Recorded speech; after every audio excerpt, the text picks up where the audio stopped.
Welcome to Not Milk Never Milk. Subscribe if you're lactose intolerant. In this video, I will show how to use Nissan Sentra car jack, full guide. Start by parking on firm, level ground and engaging the parking brake, then place wheel chocks behind the opposite wheels. Gather the jack, lug wrench and spare tire, and confirm the spare is properly inflated. Put on gloves if you have them, and ensure bystanders stand clear. I will walk you through each step slowly so you can follow safely. Begin by removing the hubcap and slightly loosening the lug nuts with the wrench while the car is still on the ground, because this prevents the wheel from spinning when it is elevated. Next, align the jack under the Nissan Sentra jacking point, ensuring metal meets metal and the jack sits level.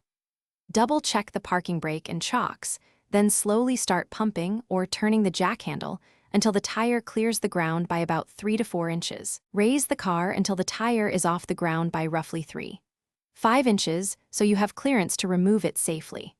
Take off the lug nuts, then remove the flat tire and align the spare wheel onto the studs before replacing nuts by hand. Once the car is lowered fully, tighten lug nuts in a star pattern to the specified torque, reattach the hubcap if needed, and store the jack and tools properly for your next drive. Thanks for watching. If this was helpful, leave a like and consider subscribing. See you next time.